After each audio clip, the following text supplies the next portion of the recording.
nuestro seminario de arquitectura y etnografía en su cuarta edición, ¿cierto?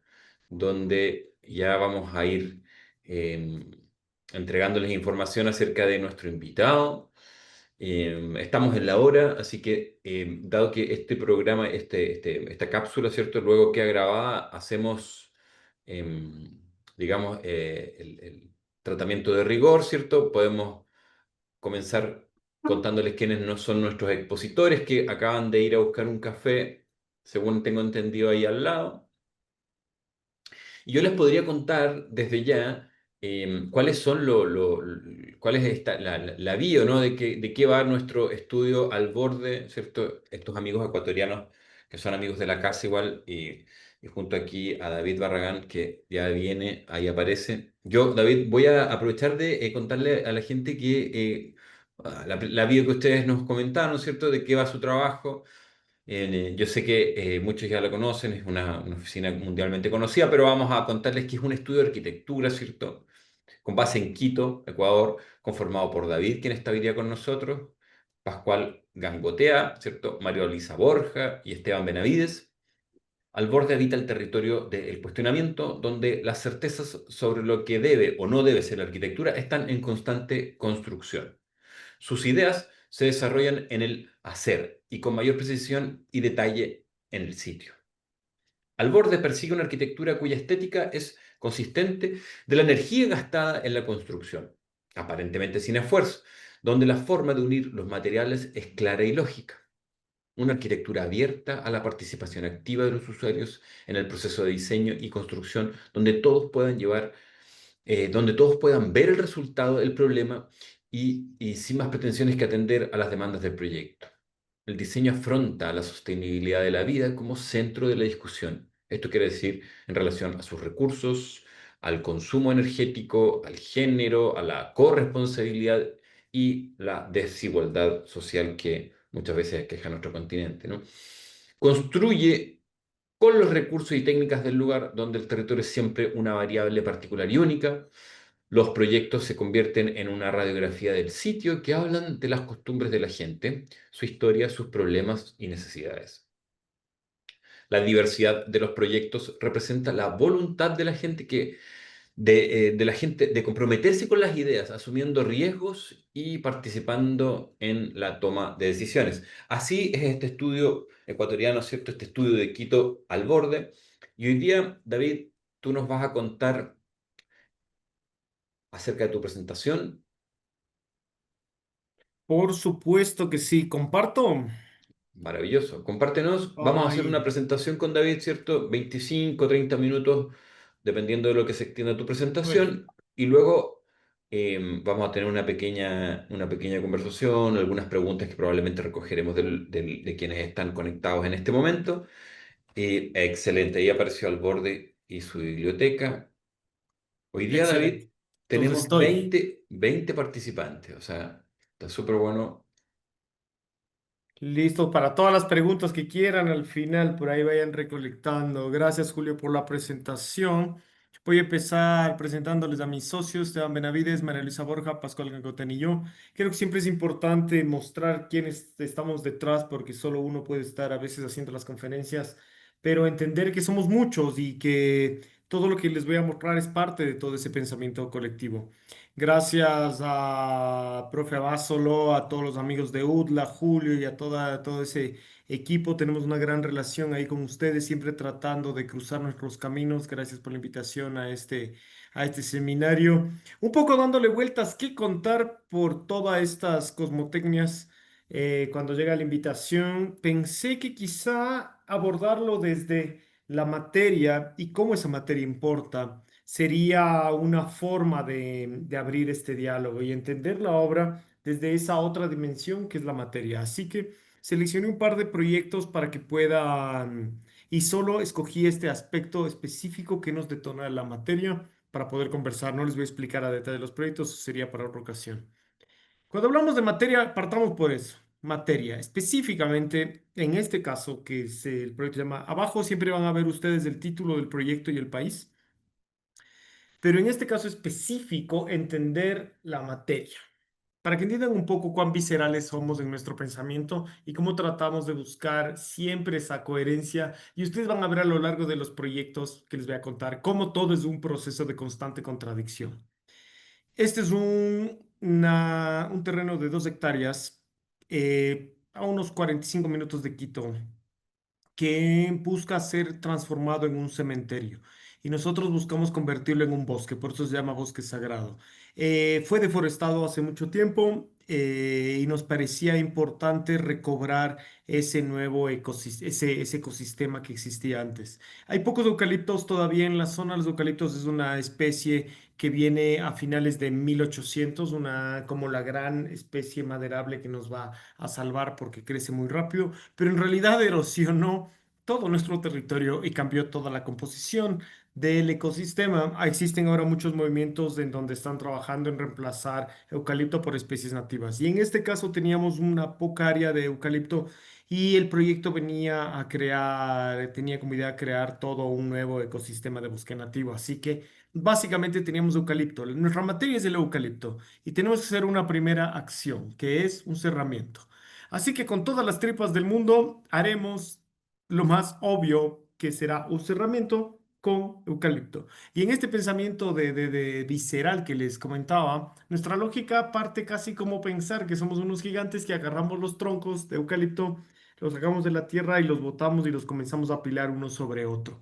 Y esa es la primera operación que hacemos y es una operación que solo podríamos hacer en este lugar porque tenemos los troncos. Por un lado, después tenemos que sacarlos porque es parte del proceso de reemplazo hacia bosque nativo y por temas de ecosistema, y después porque solo teníamos que arrastrarlos y amontonarlos. Entonces, en ese sentido, a nosotros nos hace lógica generar esta operación que puede ser de land art, puede ser de paisaje, de lo que ustedes quieran, para poder conformar ese cerramiento, ese primer cerramiento y esa primera intervención de este proyecto. Más o menos el cerramiento final, ahorita esto, las fotos que son de hace unos 2 años. Estamos terminando otra operación más del cerramiento y empezando la parte de paisaje. Estamos hablando de unos 400 metros de este tipo de cerramiento y que, como les digo, para nosotros nos interesa entender de qué forma podemos materialmente responder a ese territorio y cómo esa respuesta es única de ese lugar y nos permite encontrar una solución de nuevo única a esa condición, que no podríamos hacerlo en otro lado, la verdad. Y eso es lo que estamos buscando cuando entendemos que la materia importa. Y cuando entendemos que la materia importa, tenemos que entender que hay una repercusión económica de esa materia. Este es un proyecto en Chile junto al Grupo Talca en una playa que se llama Laguna de Zapallar, en donde hace un rato les dije que nosotros básicamente trabajamos con lo que tenemos en el sitio. Si tenemos eucaliptos, pues hacemos un cerramiento de eucalipto. Pero aquí, ¿cuál es el sitio? Está todo ya por demás urbanizado, no hay más espacio, no es que tenga una materia al lado. Entonces toca entender cómo esos extrarradios y qué me da ese territorio. Y cuando Grupo Talca comienza a investigar el territorio, descubre esto, descubre que a 10 minutos manejando existe una cantera de piedra y los picapedreros son tan buenos que hasta el cerramiento de su cancha de fútbol está hecho en piedra. Lo curioso es que tienen todo el conocimiento técnico, tienen el material, pero básicamente su trabajo queda relegado a decks de piscinas o cerramientos en urbanizaciones. No llega a ser usado de otra forma. Eso a nosotros nos parece curioso. Y una de las razones por las que decidimos nosotros trabajar con la piedra del lugar, que en este caso está a 10 minutos, es porque económicamente existe una repercusión. Yo como arquitecto recibo una cantidad X de dólares para resolver un proyecto y tengo una responsabilidad de entender cómo distribuyo ese dinero.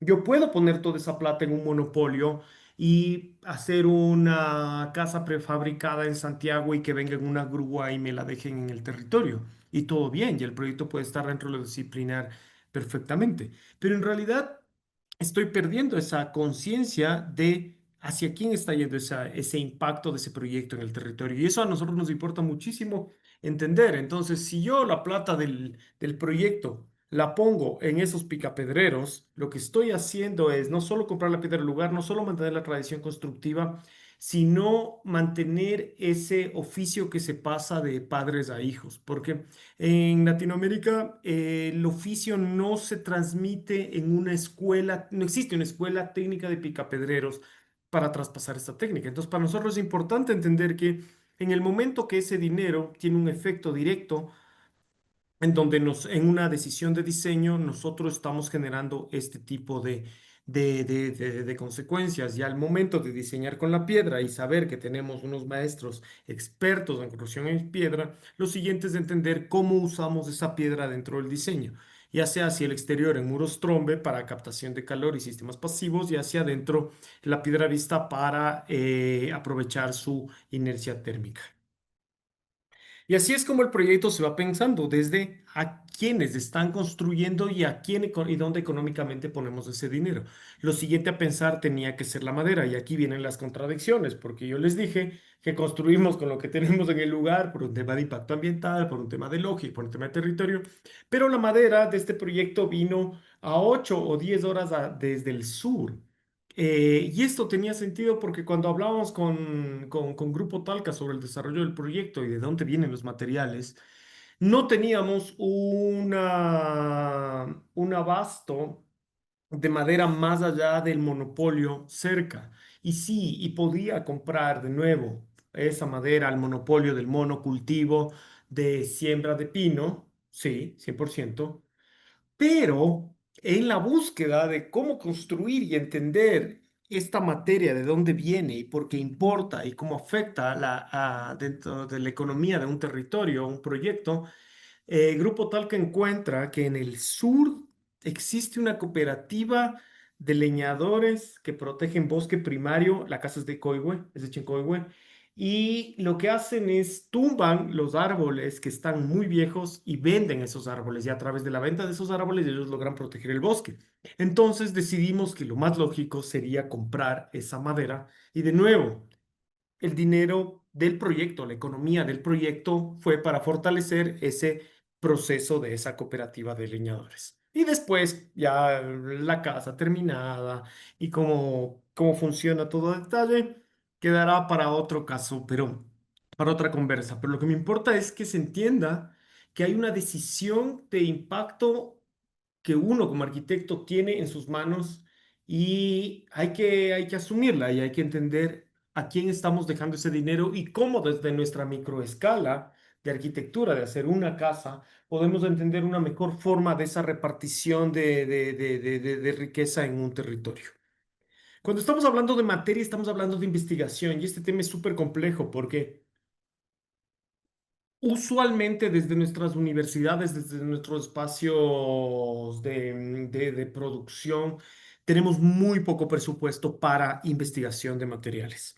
En este caso, en Ecuador, eh, nosotros recibimos el contrato para desarrollar un master plan en esta reserva, Bosque Protector Cerro Blanco en Guayaquil, en la costa. Son 6.000 hectáreas. Guayaquil tiene 36.000 hectáreas.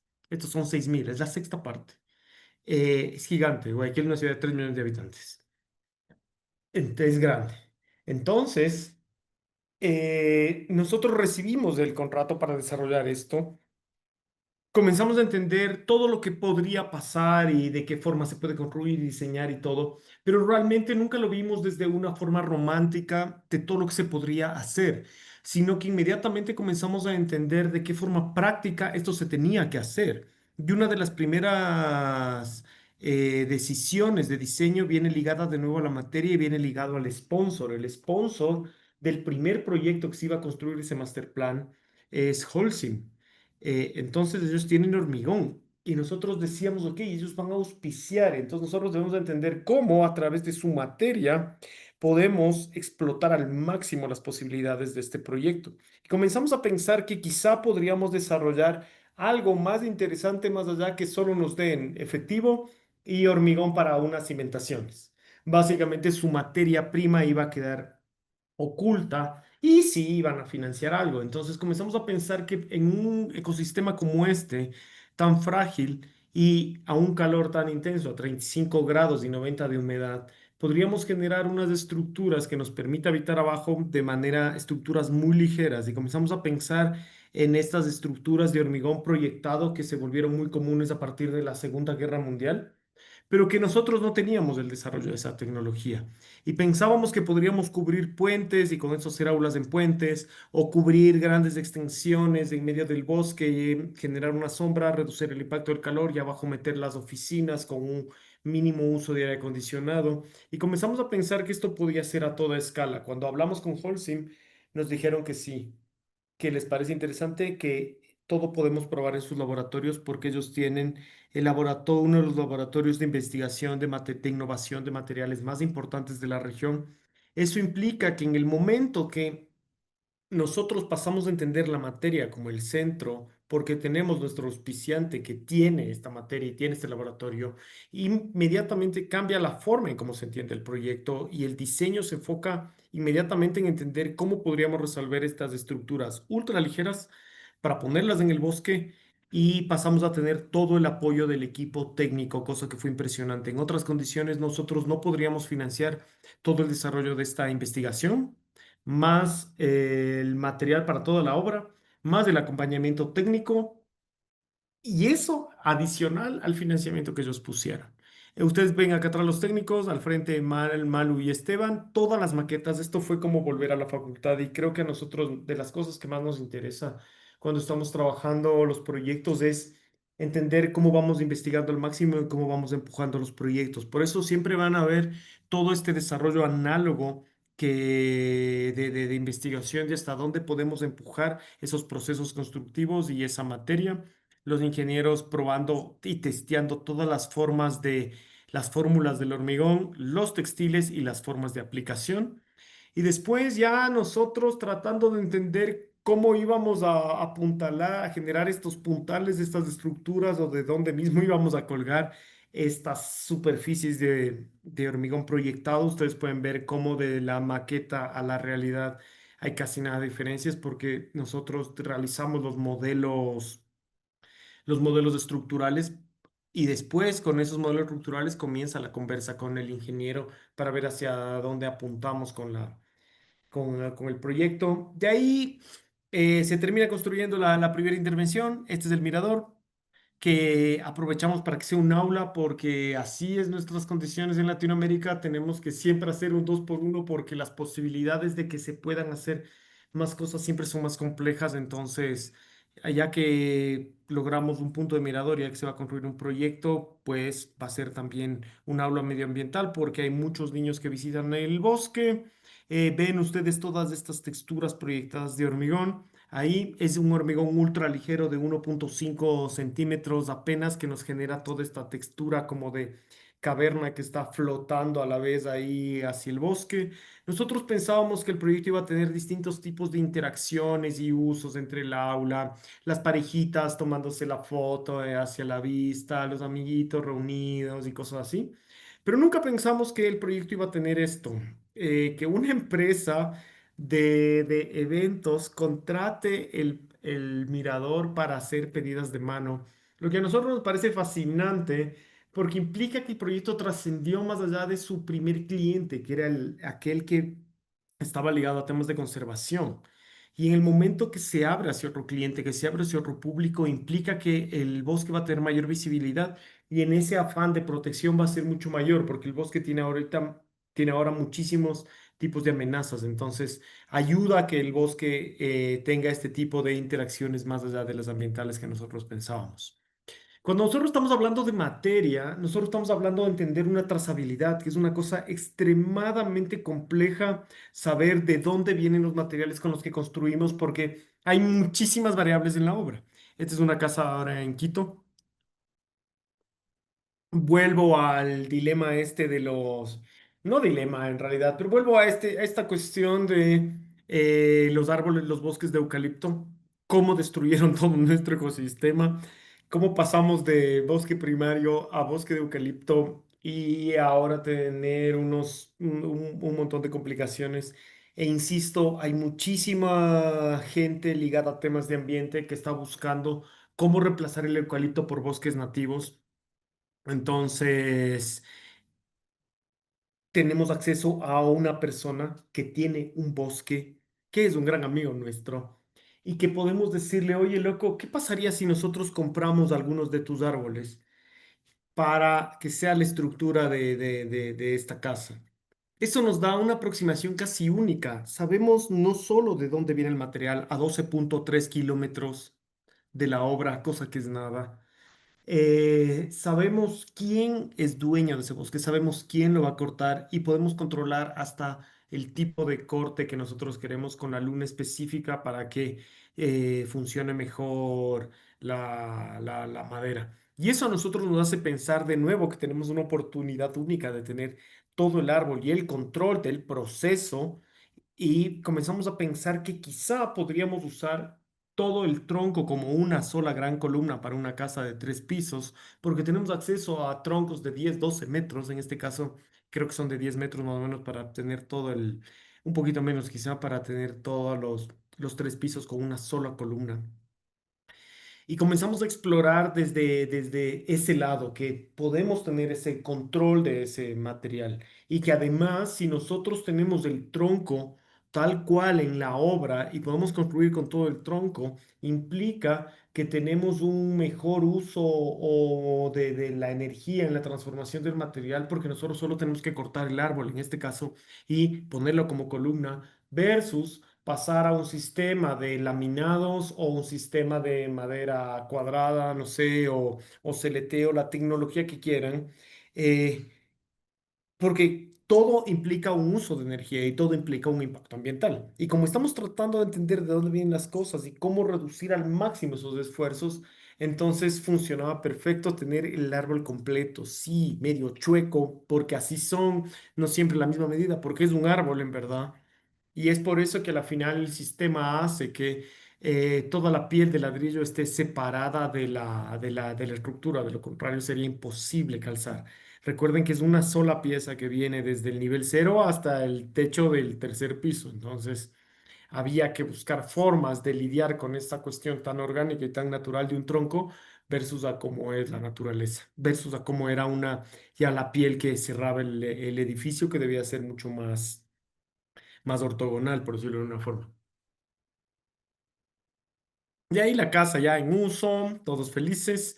Nos importa también entender que hacia dónde llega esa arquitectura y cuáles son los contextos en los que estamos, cómo una casa en un barrio obrero de clase media tradicional de Quito puede comenzar a generar un impacto y de nuevo viene a través de entender todos esos procesos. Este proyecto puede suceder mucho porque tiene todo lo que se pueda imaginar, desde paneles fotovoltaicos hasta tratamiento de agua, reciclaje, todo lo que el cliente pudo meterlo, ahí está porque es hecho es la casa para un ingeniero que trabaja en temas de energías. Entonces también era un poco aprovechar al máximo ese perfil del ingeniero y después estar en medio de la ciudad y ver que dentro de esa ciudad deberíamos comenzar a generar impacto, no solo en hermosos entornos en medio de paisajes exóticos, que es normalmente la arquitectura que estamos acostumbrados a ver, que suele ser más experimental, y entender un poco cómo esta casa se relaciona también con ese territorio, con ese contexto, a través de esa materia, a través de cómo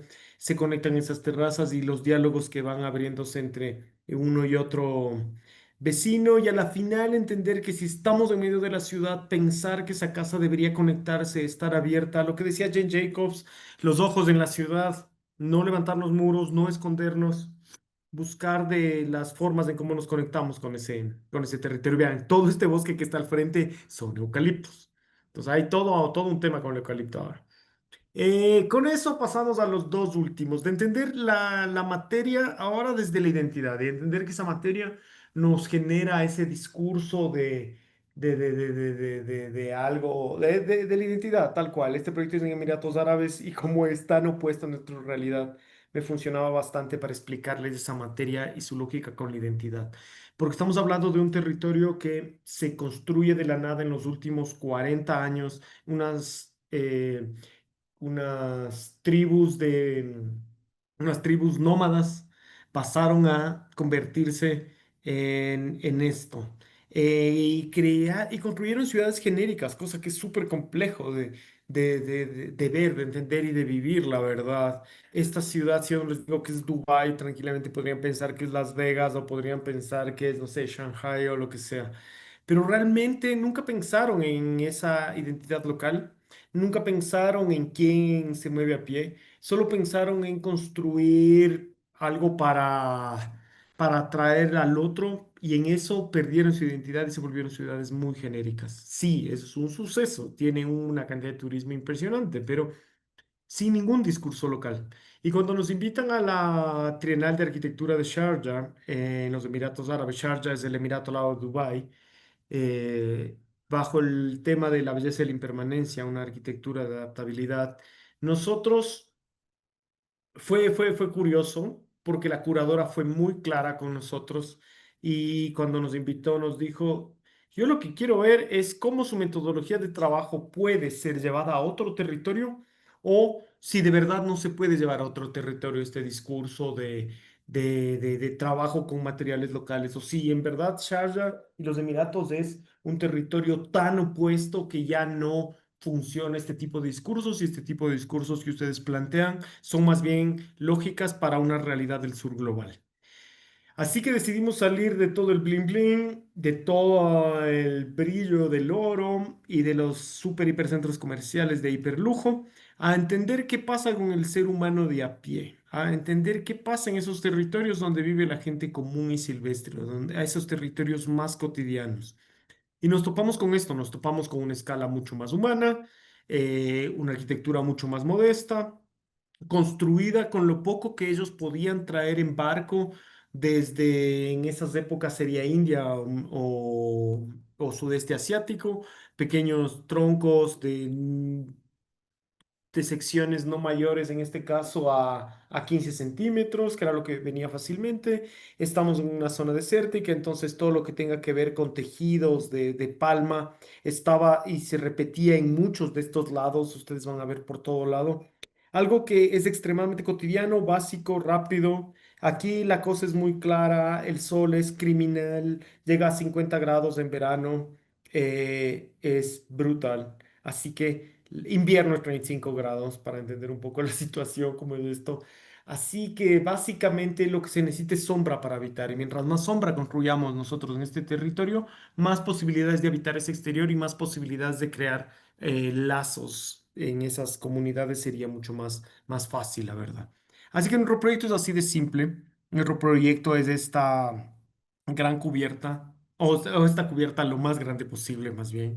Todavía no sabemos en el momento cuando enviamos el diseño, que este es nuestro primer diseño, no sabemos qué tan grande o qué tan chica va a ser. Solo sabemos que queremos generar una sombra lo más grande posible, construida con estos mats, con estas esteras de palma, que las ubicaríamos en formato vertical para que tenga una forma de que el aire circule y que tenga una materialidad muy local, pero esa materialidad local puesta de una forma que era completamente inesperada en el territorio. Lo complejo, conseguirle el material para la estructura, pero siempre después de un proceso largo con los partners locales logramos las soluciones que nos interesan. Estamos hablando de, déjeme ver cómo voy de hora. Estamos bien. Estamos hablando de madera que en un momento, al ser una exhibición, ustedes saben cómo son las exhibiciones, si estamos hablando de Bienal de Venecia, si estamos hablando de las exhibiciones más grandes, están basadas en un formato de arte, tú puedes enviar tranquilamente el material de donde sea. Nosotros podíamos enviar la madera o cualquier material desde Ecuador en un barco, llegaba y no pasaba nada. Pero la verdad no nos hacía sentido en esta lógica de trabajar con lo que tenemos y encontrar qué potencial y qué discursos podíamos encontrar con la materia local. Y nuestra productora allá comenzó a hacer toda una búsqueda así intensa hasta que encontró esta madera.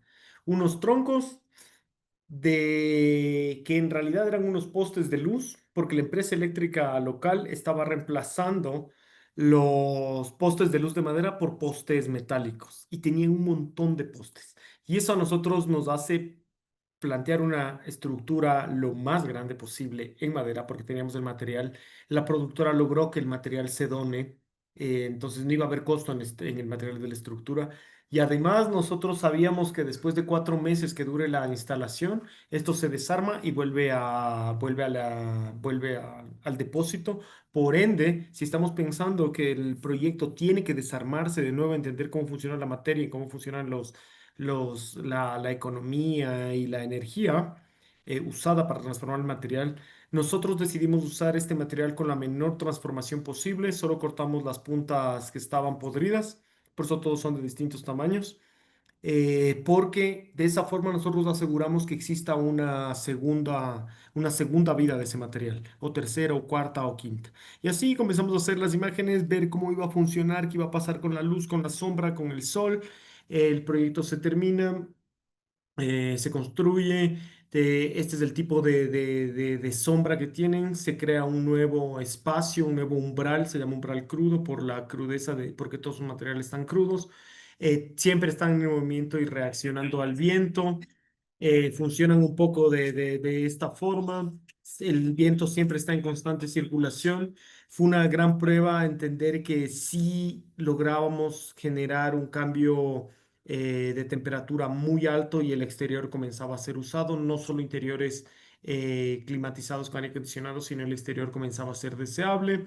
Comienzan a pensar todos los tipos de usos. Y lo interesante de eso es que a la final terminamos generando en un territorio que era completamente opuesto al nuestro, una forma de relacionarse con una materialidad local que logramos descubrir que existía. Y más que nada, decidieron dejarlo en el sitio porque logró generar una forma muy, muy única para ellos. Todos los árabes que llegaban decían, loco, y esto es muy nuestro y a la vez es muy contemporáneo. O sea, lograba generar esos discursos, así que el proyecto se mantiene hasta ahora, ya va 2 años en pie, es parte ya de los nuevos espacios para las siguientes intervenciones y espacios públicos de la Trienal. O sea que también, de nuevo, entender que la validación del proyecto termina siendo después de entregado al ver cómo va funcionando e interactuando con esa sociedad. Y finalmente, para despedirme, les voy a contar desde la gestión cómo esa materia importa y cómo podemos nosotros entender esos procesos y relacionarnos con ese territorio ahora en la selva del Ecuador, la Biblioteca Comunitaria Vivarina Pacha, para una asociación de campesinos organizados en torno al café, buscando formas de dar valor a ese producto y en donde tienen este espacio de producción y tenían este pequeño espacio intermedio sin uso y la comunidad se dio cuenta que necesitaban no solo estar organizados en torno a la producción, sino generar también un proceso educativo para que todos los beneficios de una mejor producción también puedan ser mejor usados y tenían una comunidad mejor educada, se enfocan en los niños, hacen talleres, están todos muy, muy estructurados y tenían un sueño de tener una biblioteca. Esta biblioteca es posible porque empezamos todo un proceso de participación para entender cómo debían ser todo, cómo debía pasarse todo este sueño, porque entendamos que la participación no es que la comunidad dibuja o la comunidad diseña, sino que más bien es entender de qué forma les involucramos para entender hasta dónde podemos empujar esos deseos. Y esto es muy simple, ustedes van a ver una planta baja que sirve como espacio común para todos, no solo como de biblioteca, y a la vez para todas las actividades que demanden agua, no sé, talleres de cerámica, pintura, acuarela y cosas así. En el segundo piso, una gran sala de lectura y a la vez el espacio donde se pueda reunir la comunidad porque no tienen un espacio comunitario. De nuevo, la mayor cantidad de usos posibles en los proyectos comunitarios porque nunca hay posibilidad de tener 2 o 3 proyectos ahí mismo. Y un balcón de lectura, todo bajo una gran cubierta. Así es como termina el proyecto construido, así es como ustedes lo pueden ver en la selva y la peculiaridad de aquí desde la materia es que es construido con esta palma, que es una palma que se llama chonta, que dura 40 años en contacto directo con el suelo, por eso por eso era tan usada en la arquitectura vernácula de la zona. Sin embargo, esto ya no es un símbolo de orgullo, no es un símbolo de identidad y aspiracionalmente lo que la gente local busca en la selva es construir de esta forma. Casas de bloque enlucidas de cemento con vidrios azules o verdes y techos metálicos. Es la manera de emular el desarrollo en la ciudad. Sin embargo, todo este conocimiento se pierde y para nosotros es una pena. Vuelvo al proyecto que les contaba en Chile. Si nosotros perdemos nuestra sabiduría de construcción que se transmite de padres a hijos, vamos a ir perdiendo de a pocos nuestro patrimonio.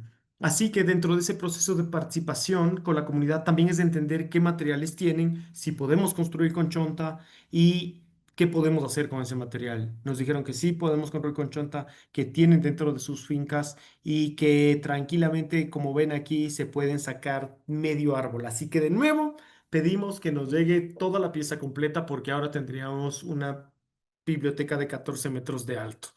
Ellos nos envían igual muestras para nosotros seguir haciendo pruebas técnicas de uniones, que era lo que teníamos que resolver porque nos íbamos a ir a una altura que no se había construido antes, pero vamos probando desde todos los frentes, siempre mucha prueba en maqueta porque necesitamos hacer todas las pruebas técnicas de hasta dónde vamos a empujar el sistema estructural. Después las maquetas viajan mucho al territorio para ser socializadas con las comunidades con las que vamos a construir y entender qué tenemos que mejorar, cómo los procesos van a funcionar mejor, cómo el material funciona incluso mejor. Y después ya en el proceso de obra, sistemas de codificado de este material para que ellos lo puedan construir. Recordemos de nuevo que no vienen de una formación técnica en donde, sino que más bien vienen de una formación de tradición oral, maquetas de todas las escalas hasta hasta la estructura al final atrás. Este es el proyecto terminado. Gracias por este momento. Esta es la relación que tienen hacia el territorio desde la selva, si uno está medio a pie, y esta es la relación ya en el dron para ver cómo se va sobreconstruyendo esta selva. Y con esto les dejo y entender que si hablamos nuestra arquitectura, o entendemos nuestra arquitectura desde la materia, podemos entender el impacto en la economía, en la investigación, en la naturaleza, en la trazabilidad, en la identidad, en la gestión. Si les cuento más proyectos, podría contar cosas de políticas públicas, de patrimonio, de activismo y cómo la materia tiene un rol decisivo en nuestra forma de tomar decisiones y de enfrentarnos a esos territorios. Con esto me despido. Mil gracias. Me quedo aquí para preguntas. No sé si ya me extendí mucho. Abrazos desde Quito, Ecuador. Muchas gracias, David. No, no te extendiste mucho. Yo por lo menos estaba muy interesado, muy enganchado ahí escuchando y viendo de alguna manera lo frenético que es ir cambiando de proyecto a proyecto, entendiendo que dentro de ellos hay una amplia red de relaciones con los actores que tú tienes a tu alrededor.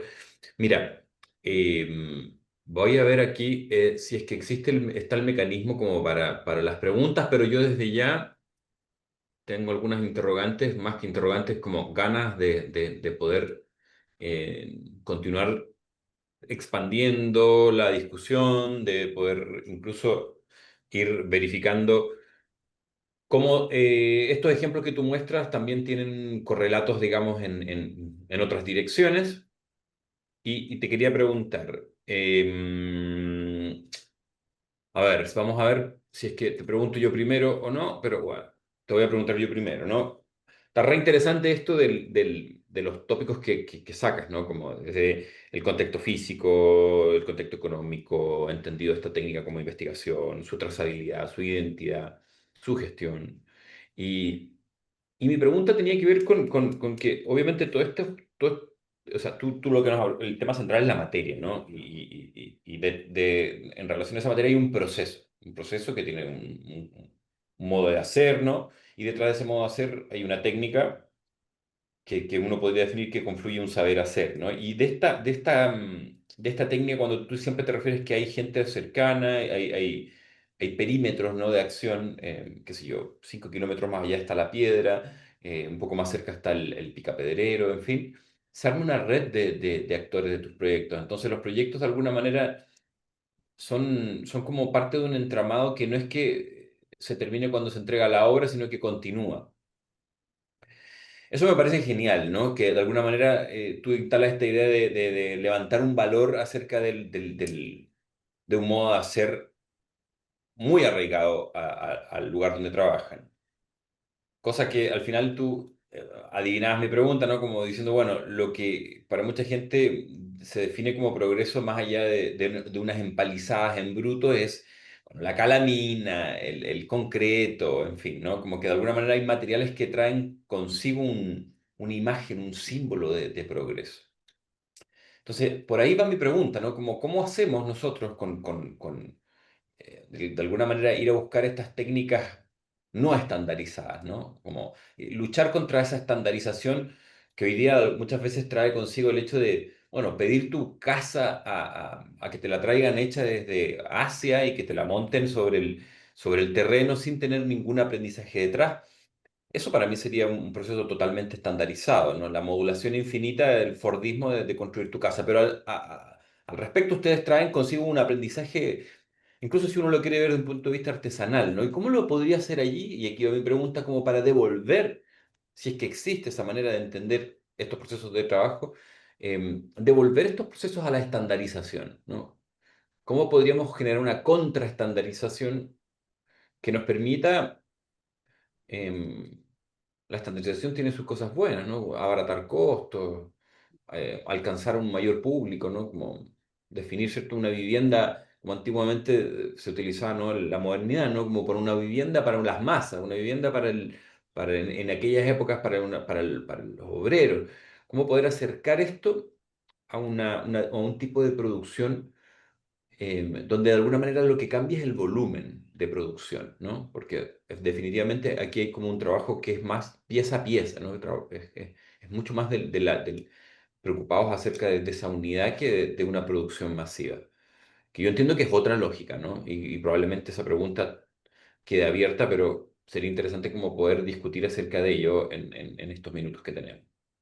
Yo creo que es una decisión, primero. Hay que aceptar que es una decisión personal, en este caso de oficina, de buscar esos espacios, de darnos el tiempo y de tener la paciencia de encontrar esos procesos, esas tecnologías y esa gente. Porque de hecho, sí creo que de una u otra forma sería mucho más fácil si nos ceñimos directamente a todas las opciones que nos dé el mercado y las estandarizaciones que nos dé el mercado. Sí, de acuerdo, pero realmente para nosotros hay un aprendizaje muy grande cuando nos llegamos a un territorio y comenzamos a buscar esta información.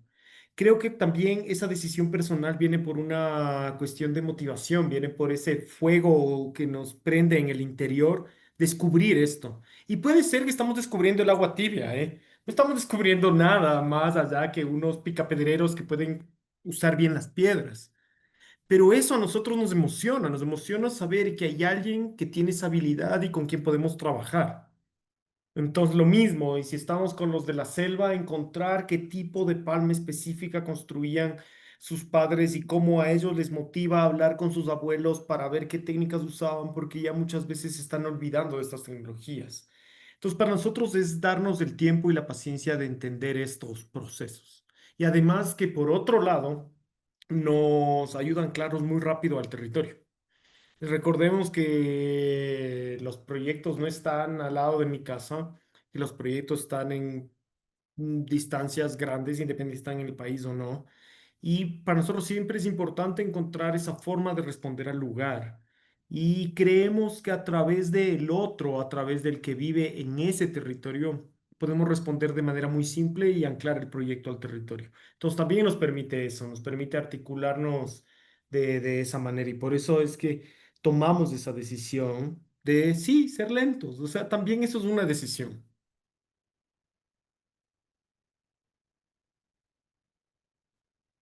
Ah, yo dejo apagado el micrófono aquí para que no entre los sonidos externos. Sí, es interesante ese tópico de la velocidad que uno podría también relacionarlo mucho con el volumen, ¿no? Como con el volumen de producción, ¿no? Eh, nosotros en Chile hoy día hay una especie como de formación, ¿no? Como colectiva que si de alguna manera tú descubres, ¿cierto? Que cocinas bien, ¿no? Todo el mundo te dice que deberías vender tu producto y poco menos que exportarlo, ¿no? Tú dices, bueno, sí, lo único que estoy haciendo son unos sándwiches para compartir aquí entre la familia o los conocidos. Y bueno, y lo que de alguna manera inmediatamente salta, ¿no? Es como, bueno, ¿y por qué no instalas un negocio, ¿no? ¿Por qué no te Mm, pones a exportar? ¿Y por qué no de alguna manera llevas a esto a otra escala? Y lo que tú estás planteando es, de alguna manera, es como tomar el camino opuesto, ¿no? Es como, bueno, ir lento, reconocer que existen otros tiempos y incluso definir los volúmenes de producción de esto. O sea, esto no quiere decir que tú, porque fabricas, ¿cierto?, tu hormigón en base a cubiertas de textiles, ¿no? Te vayas de alguna manera a producir en masa cubiertas de textil. Además de que la producción en masa da un poco de miedo por lo agresiva que puede ser. Digamos que se pone de moda construir con estas piezas de chonta en la selva. Se me deforesta la selva, se me deforesta esta especie. en un año, no sé, también puede ser muy agresivo ese pensamiento de producción en ese sentido. Entonces, nosotros lo que creemos es que más bien nos interesa que el saber se multiplique y lo que estamos haciendo es, en este caso la selva, por ejemplo, formar a la gente en la construcción con todos estos sistemas y encontrar espacios donde se puedan replicar, por ejemplo, en sus casas. Ellos son autoconstructores, construyeron sus casas, entonces que sus casas sean construidas de una mejor forma. Estamos buscando Exacto, que se replique, pero de una manera distinta, no dentro de esta lógica de superproducción, la verdad. Eso nos da muchísimo miedo porque cualquier cosa que parecía como sentido común, en el momento que le escalas la masificación, fin, se deforestó medio bosque. exacto. Entonces, en ese sentido, ustedes de alguna manera van, es una especie como de metodología como por de contagio, ¿no? O sea, no es que escondes el manual, sino que de alguna manera lo vas enseñando, ¿no? Exactamente, exactamente. Solamente me dicen por interno que no hay preguntas en el chat, pero sí aparecen muchas Hay una, ahí felicitaciones. dice, ve, hay una, A ver, tú lo puedes ver. QIA dice. ¿Qué cabida le das en tus proyectos a nuevos materiales y tecnologías combinados con los saberes ancestrales y locales? Wow, la charla. Nosotros no tenemos ninguna ni apertura ni cierra ninguna tecnología, la verdad. O sea, trabajamos con todo lo que exista. Para nosotros simplemente son materiales y herramientas. Más bien la cosa es buscar qué es mejor para cada lugar. No sé. Para el último proyecto en la selva, ese que está finalmente fotografiado y lo vamos ya a poder mostrar. Es un laboratorio en la selva, un laboratorio de microorganismos que son se cosechan hongos para tratar pestes y cosas así. Eh, unas partes las mandamos a hacer en CNC porque nos salía más rápido para la construcción. Entonces, realmente no tenemos ningún lío con ninguna tecnología.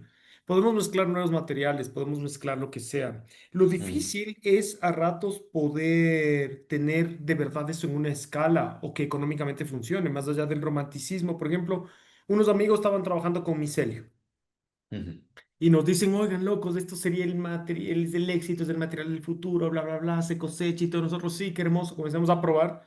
Le metimos a probar para una casa y el material simplemente económicamente no daba. Entonces, más allá de estar abiertos o no, hay después una economía, hay un montón de exacto. variables, hay un presupuesto de un cliente donde básicamente micelio podía usarse en aplicaciones como decoración de interior, por lo caro que era, pero no le podíamos hacer todas las paredes de la casa. Estábamos en un momento incluso pensando en hacer la estructura y hacer el sistema de cultivo ya en la pared mismo y ahí se coseche todo el material. Pero económicamente no nos daba el proyecto. Entonces, abiertos estamos, pero ahora también tenemos que lidiar con una economía, tenemos que lidiar con unos tiempos. En este proyecto que les digo del laboratorio que es hecho con tierra, justo explicamos en la memoria del proyecto que ya se nos acabó el tiempo y se acababa la plata para experimentación y lo que podíamos evaluar y quedó pendiente mejorar el sistema de hacer los adobes y de composiciones de tierra porque no podemos estar 10 años investigando esas formas porque no somos una universidad. Pero empujamos al máximo en realidad todas las pruebas con todo lo que podamos y con todas las tecnologías. Genial, David. Nosotros siempre estamos chequeando lo que están haciendo y dando vistazos ahí al trabajo que hacen con otros estudios allá en Ecuador. Mira, no sé si tú puedes ver si hay más preguntas, creo que Ahí, yo ahí, no. ahí salió otra. Dice Sí. que si para matar el romanticismo Ah, aquí lo vi. nosotros medimos el impacto de las obras con alguna metodología. Para mí me parece romántico, en cambio, medirlo, porque yo como profesional independiente no tengo los fondos para poder hacer esas mediciones. Me encantaría hacerlo, en realidad, poder medir todos estos impactos de manera ultra técnica, pero no lo puedo hacer. El único impacto que tenemos medido así súper técnico es en el proyecto con Holcim porque al tener todo el equipo técnico de nuestro lado, todos los investigadores de Holcim, ellos sí pudieron medir cosas y hacer sus comparativas. Ujú. Por ejemplo, les voy a leer esa parte. Dice, mediante un análisis de ciclo de vida, el equipo de Holcim determinó una reducción del 68% de huella de carbono embebida en sus materiales con respecto a una cubierta de tejas de concreto por metro cuadrado. Muy ¿Quisiera bien en tener la estas estación. medidas de todo? Sí. ¿Lo puedo pagar? No lo puedo pagar. Y aquí es más bien mi romanticismo es yo no lo puedo pagar. Quiero, sí quiero. Si alguien quiere medirlo, bienvenido. Pero es más bien de ese lado. Porque para mí es un tema de un día a día. Acabo un proyecto y me voy para el otro. No, y es, no, no puedo darme ese lujo de tener todas las mediciones. Genial, esa es una visión ya más concreta, ¿no? Como del estudio, el estudio latinoamericano operando el día a día. Exactamente, sí, no, no puedo financiar ya lo otro. No, no, eso ya se me queda ahí. Perfecto. Eso te iba a decir. Bueno, aquí viene otro, mira, aparece Perfecto, cada vez otra. que, sí, cada vez que voy a cerrar, aparece Cada una vez que voy a pregunta. cerrarles viene alguien ahí a Tu presionar. investigación y trabajo es increíble. ¿Les ha pasado que un resultado o un proyecto haya salido o tendido a un resultado que no esperaban? Ah, me imagino que Yo muchísimo. creo que más bien cuando nosotros empezamos un proyecto, sabemos que queremos caminar, pero no necesariamente sabemos hasta dónde vamos a terminar. Y creo que en eso más bien los resultados siempre son bastante inesperados y son parte de no estar pensando en un resultado final, sino estar caminando hacia donde podemos empujar el proyecto. Para nos, para nosotros, este último el de este laboratorio que les digo fue bastante inesperado cómo logramos el resultado final. Estén atentos, yo espero ya en poco poder mostrarlo porque es un sistema de bóvedas de adobe sin encofrado que viene estudiado bajo un sistema boliviano que se llama la cauta, que se hace así en los ochentas y que lo aplicamos para la selva. Y lo más inesperado es cómo adentro todo termina siendo, cómo termina siendo como una cosa muy matérica o muy animal, creería yo. Tienen que ver las texturas que terminó dando el proyecto, es una cosa loca, déjenme ver. Justo me estaban llegando las fotos Las del fotos. fotógrafo y O sea, eran si como logramos ver algo, hay una primicia aquí. impresionante, verás, espérate, a ver dónde comparto esta weá. Pero es loco porque adentro terminan habiendo unas texturas de cómo los adobes se fueron uniendo. Mira esta cosa. Ah, y mira los encuentros. No. Porque tienen que ponerse con una inclinación específica para que no necesiten encofrado y se hacen, no sé, tres hiladas, se seca, se meten las otras cinco, no sé, bla, bla, bla. Pero la forma en cómo hicieron los encuentros y cómo se fue desarrollando todo fue, para nosotros fue realmente mágico en cómo terminó de salir. No esperábamos esto. Nos tocó desarrollar una maqueta estructural para poder entender el proyecto. Y Entonces eso hay es. como Ajá. unas vueltas ahí que sí sorprenden, que realmente a nosotros nos ha sorprendido porque lo que estamos buscando es siempre empujar al máximo hasta donde puede ser. O sea, esta es la maqueta. Ah, qué interesante la maqueta, sí. Tenemos que ir probando cómo se inclinan hacia un lado, hacia el otro, cómo no necesitan encofrados. Estas son las piezas que nosotros mandamos a cortar en CNC. Alguien preguntó por tecnologías, Ujú. porque esto nos ayudaba mejor a lanzar todas las líneas las líneas de cómo tiene que ir el modelo. Estos somos todos ahí tratando de entender cómo funciona esta cosa. No es una maqueta de presentación, se hizo Adobe por Adobe para poder entender cómo se tenían que unir estas piezas. El mayor problema que nosotros tenemos como latinoamericanos es que todas nuestras tecnologías son poco documentadas, entonces de esto no hay un manual. Tal cual. Menos aún cuando ya forzamos las uniones a que las uniones se vuelvan de esta forma como triangular. Sí, nosotros como latinoamericanos, tal cual como dices tú, tenemos una carencia como como esa voluntad de llevarlo todo al registro, ¿no? Como que creo yo que hay como un aprendizaje lento, pero que empieza a operar en esta dirección. Mira esos modelos. Aquí tenemos, Claro. sí, cómo vas de alguna manera produciendo ese proceso. Para nosotros es que ya no hay presupuesto Mm, para ese final. Este ya termina. qué bonito. Y por dentro es eso que les mostraba así más en bruto. Más por ahí. Sí, justo está llegando toda la información. Ah, acá, estas están con código todavía sin es así. No, y blanco que agarra otro onda. Tiene que ser blanco porque viene con una pintura lavable, epóxica, porque si no, el cultivo de hongos va a terminar todo lleno de hongos, esto, entonces no. Pero termina teniendo esta cosa. O sea, nosotros, como les mostré, la maqueta ya nos decía que materialmente esto iba a tener una gracia, pero no pensamos que íbamos a llegar a esta cosa. Sí, esto para nosotros es como magnífico, en realidad, como sorprendente de verlo. Qué bueno, David. O sea, estamos viendo aquí realmente material en crudo. Esto es en crudo, crudo, sí, sí, sí. Vean, aquí está de cómo quedó. Buenísimo. Público general, ¿cerramos con la última pregunta o ya estamos? Alguien, porque ya dos veces ya que he ido a empezar a hacer como la conclusión Te sale una pregunta y me más. sale una pregunta y no quiero dejar nadie afuera. Pero parece que ya no.